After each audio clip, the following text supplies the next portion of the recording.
જય શ્રી કૃષ્ણ. હું સ્નેહા મારી પહેલી રસોઈમાં તમારું સ્વાગત કરું છું.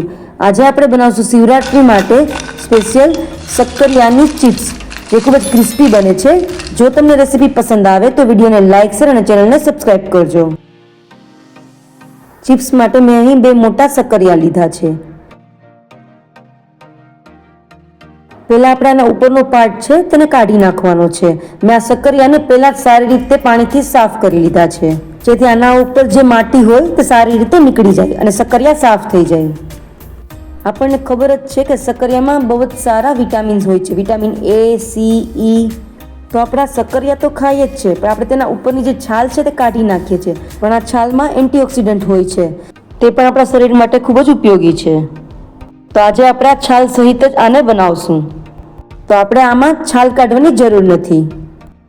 હવે આપણે ગ્રેટરની મદદથી આ શક્કરિયાની ચિપ્સ બનાવી લેશું.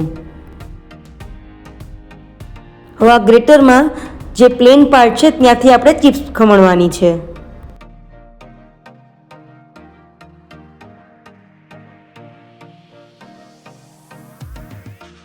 તમે જોઈ શકો છો તો કેટલા સરસ ચિપ્સ બનીને તૈયાર થયા છે. આ રીતે બધા ચિપ્સ ખમણીને તૈયાર કરી લેશું. બધા ચિપ્સ ખમણાઈને તૈયાર થઈ ગયા છે. હવે આપણે એક તપેલામાં પાણી લેશું. આ પાણીમાં હવે આપણે સેંધા મીઠું નાખશું.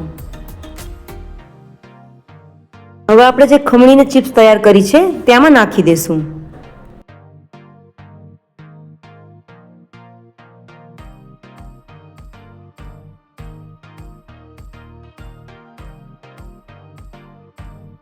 આપણે શક્કરિયાને પહેલા પણ ધોયા હતા, તો આ રીતે આપણે ખમણા પછી પણ એને જો ધોઈ લેશું તો તેમાં જે એક્સ્ટ્રા સ્ટાર્ચ હશે તે નીકળી જશે, જેને કારણે આપણી ચિપ્સ છે તે સરસ ક્રિસ્પી બનશે.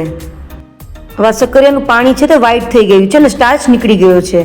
હવે આપણે એક મલમલનું કપડું લેશું અને તેની ઉપર આપણી આ ચિપ્સ છે તેને ફેલાવી લેશું.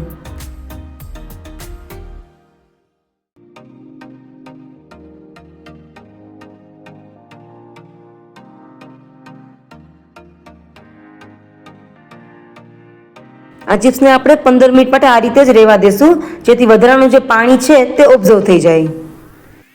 હવે તમે જોઈ શકો છો કે ચિપ્સમાં એક્સ્ટ્રા પાણી છે તે બધું ઓબ્ઝર્વ થઈ ગયું છે અને ડ્રાય થઈ ગઈ છે. હવે આપણે આને ફ્રાય કરી લેશું. આપણે પહેલા ગેસની ફ્લેમ હાઈ રાખશું.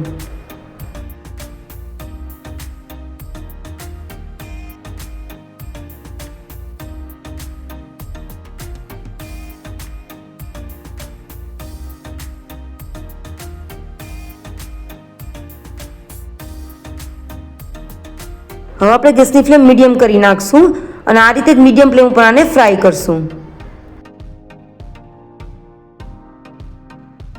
ચિપ્સ છે તો હવે ઉપરની સાઈડ આવી ગઈ છે અને ક્રિસ્પી થઈ ગઈ છે. આપણી આ શક્કરિયાની ચિપ્સ બનીને તૈયાર છે. તો હવે આપણે આને એક બાઉલમાં કાઢી લેશું.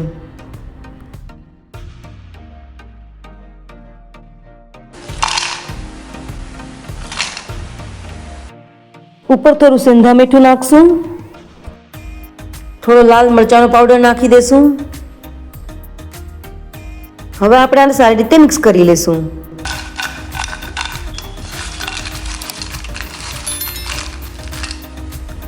તો હવે આપણી બિલકુલ બજાર જેવી જ ક્રિસ્પી શક્કરિયાની ચિપ્સ બનીને તૈયાર છે.